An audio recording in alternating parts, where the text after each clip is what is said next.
One of the most difficult sections of an academic publication or a manuscript to write is the introduction. It's really challenging because you often have to have a very high-level overview of what you're doing, as well as a very clear and concrete understanding of what you have done or what you intend to do if you're writing a proposal, for example.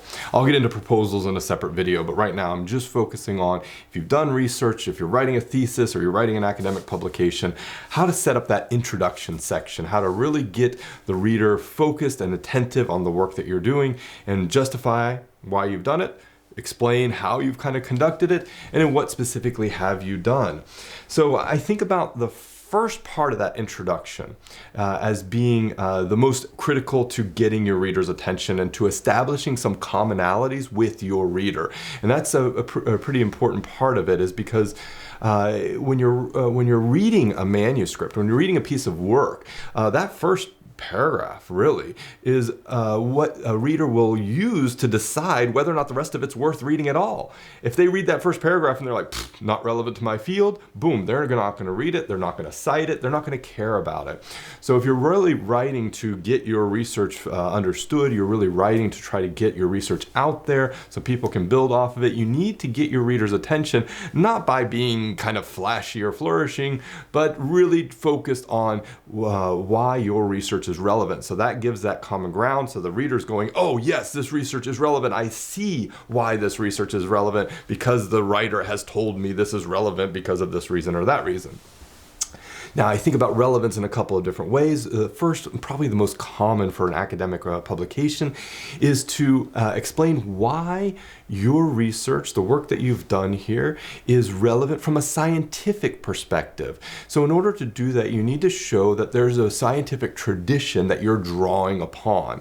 Now, where you start in that scientific tradition is really subjective in terms of where you feel is most appropriate.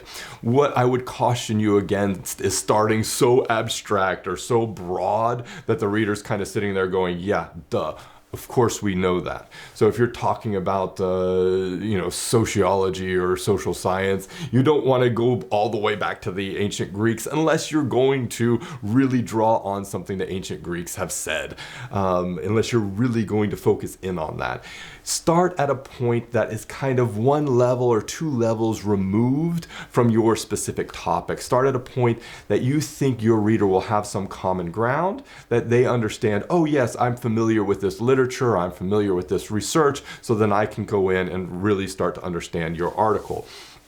If you're doing research in physics or in other areas, you just have to make that decision. Where would the common ground be? So setting up a real clear scientific justification, this is what we know about this field, can be really valuable to getting your reader to understand why your research is important. You can also set up that first paragraph, the why this research is relevant, from a societal perspective or from a technological perspective. So you could say something about a new trend in technology. You could say something about a new phenomena that has been observed in society. There could be a new phenomena in terms of a new law that has been implemented or something along those lines. Really trying to grab the reader's attention by helping them understand that, hey, here's this new thing that's happened. My research deals with this. This really helps draw the reader in. You may want to do both. You may want to start with a social phenomena that has occurred that you want to use as a basis. Maybe it's a war. You want to say, hey, this war, this happened, and that you're going to base your research on that event. Or it could be, again, for example, a new law or something like that. And then you might want to add to that, so maybe a separate paragraph or within that same paragraph, the connection between that phenomena and a broader field of study, a broader field of research that your specific area of research deals with.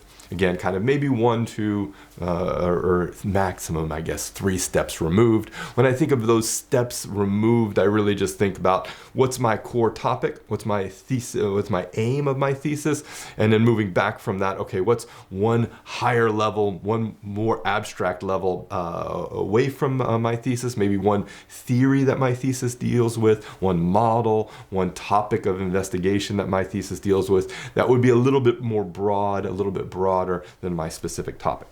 All right, your thesis. or your piece of academic writing, that first paragraph needs to set up why your research is relevant. It can do it in one of two ways, either scientifically, so here's a body of research that's been conducted, mine is going to build off of that, or kind of phenomenologically, here's something that has occurred that I want to kind of probe and investigate from an empirical scientific perspective.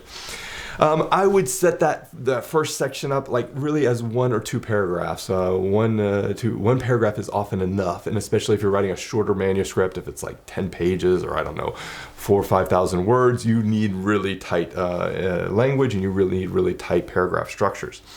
So one or two paragraphs, then I want you, yes, please, all of you. I would recommend that you set up what is the gap. So you're already talked about what we know or what we see, what we have observed. And now the second paragraph, or maybe it's your third paragraph, you want to set up what don't we know? So from a scientific perspective, there's something that we don't know that your thesis is going to provide some new knowledge about, some new information about. And so explain that to me. Tell me specifically what we don't know. Now that should relate directly to why you are doing your research. So we may not know, there may be no research or very little research about a specific phenomena that has existed or occurred or whatever. Your research is going to fill that gap somehow. So you want to set up the gap. What is the gap? Maybe there's been a lot of research on a topic, but then there's nothing, we don't know anything about this subtopic or the sub issue. Well, your research is going to fill that gap. So be explicit. Make sure the reader understands what specific gap are you planning on filling in your thesis or dissertation or manuscript. So why is it relevant from a societal or scientific perspective? What don't we know? What is the gap in the research? And then your aim is to fill that gap. So that's the next step. That may be in the same paragraph when you talk about the gap. It may be in a separate paragraph. So your aim should be to fill that gap. And it should fill that gap in what way? Well, by investigating a specific phenomena, by researching, by examining a specific phenomena or a specific topic. So you're going to set up, this is the gap, this is what we don't know. I'm going to fill that gap. This research, this thesis fills this gap by doing something, examining, investigating, researching. And those are the terms that I often use when I'm setting up my aim. So aim to investigate, aim to research, aim to examine. You set up your gap, you set up your aim, you're going to fill that gap by doing something. So you can say this thesis or this paper aims to fill this gap by examining something, by investigating something. And then I go into my research question or my hypotheses.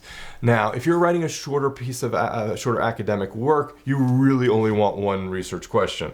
I would be very hesitant to put more than one research question if I was writing a paper even upwards of 10,000 words.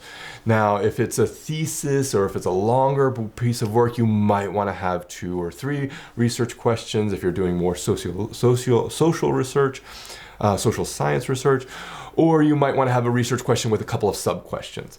If you're doing quantitative research and you want to do some hypothesis testing, then you set up your hypothesis at this time. So you've set up, here's my gap, here's what we don't know. I'm going to fill this gap by examining a specific thing. You're going to fill this gap, you're going to do this by questioning, by asking a question that you're then going to answer. Now you answer that question using your data or your methodology or both. You can just say, I'm using qualitative research methods in order to blah, blah, blah. Or I'm using a survey of this many people to blah, blah, blah, blah. So you got your gap, you got your aim, which is to fill that gap, and you got your research question or hypothesis, and then you got your methods or data that you're going to use to test those hypotheses or answer those research questions. Now that little chunk, gap, aim, research question and hypotheses, and methods and data, that can all be packed up in one paragraph if you're writing a shorter piece of work, or it can be broken out into multiple paragraphs. It's really up to you. Your introduction section can be a little bit longer than is typical, so you might have 5 or 6 or 7 paragraphs in your introduction, depending on the depending on the length of the overall work, you may even divide your introduction up into subsections. I typically like just one long narrative in the introduction because that's what I will, if I read nothing else, I will read the introduction. I might read the introduction and the conclusion, or I might read the introduction, the results, the analysis, and the conclusion. But typically, if I'm going to read the shortest piece of the work, it'll be, of course, the abstract. But if I'm going to read the kind of the setup, I would read the introduction to a paper. That'll also help me figure out where in the rest of the paper I need to go if I'm looking for a specific thing. So then you've taken first paragraph, set up why your research is relevant from a scientific or societal perspective. You've then taken me through what is the gap, what don't we know about this issue or topic, what do you intend to do, what do you intend to investigate, what is your research question hypotheses, and then what kind of methodology and data are you going to use to answer that research question. Now the last, and this is kind of optional, but I always enjoy seeing it and reading it, is a sort of map. I mean like a map, like a geographic map of the, or a metaphor, a map of the rest of the document. So I like to see something along the lines of, first, this thesis or this paper reviews the literature in maybe this area, this area, this area. Second, this thesis or this paper details the qualitative methods and analyses that have been used or that this paper uses or that are used to answer the questions, the research questions. Is third, this thesis or this paper presents the results and analysis that show blah, blah, blah, blah. And fourth, it concludes or discusses and then concludes whatever you have, whatever your highest level sections are. So give a paragraph that kind of sets up the structure of the thesis and walks me through the basic structures. Now, this will give you a really solid introduction. My best advice for writing an introduction is to wait until you've had the results and analysis kind of solidified. Wait until your literature review is really squared away. That way, when you're writing your introduction, you already know where you want to go with your whole paper, and you can start that red thread at the beginning and kind of give the reader a very clear understanding. Now, let me go back really quick to that first paragraph. You should have some citations in that first paragraph. If it's a phenomena that you're investigating in society, then you want to at least refer to any research that might have been done on that phenomena, very, very recent research or very, very hyper-focused research on that specific issue. Or you want, if you're justifying it from a scientific point of view, you want to cite a couple, 4 or 5 maybe at the max, key papers or scientific articles that have been published around that scientific issue, around that topic. From there, you may not have a lot more citations in the introduction, but it is important that when you're setting up your introduction, especially that first paragraph or first 2 paragraphs, that you're really showcasing that the work that you're doing is building off of something that exists, that has kind of been shown in science or in research.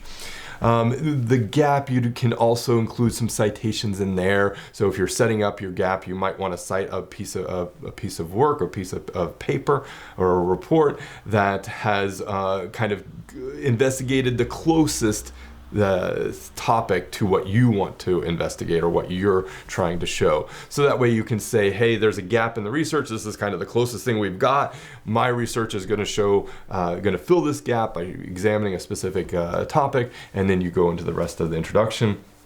I'm sorry, this is a little bit rambly, but I think that gives you a decent structure. Why is your research relevant in the first couple of paragraphs? Give me your gap, aim, research questions, and methodology, basic sketch of that in the second, third, fourth paragraphs. And in the final paragraph in the introduction, give me a map of the rest of the thesis, rest of the paper, so I know what's coming up next. That should set you in for your introduction. Write your introduction when you're further along in the development of your overall paper, and you'll be in good shape.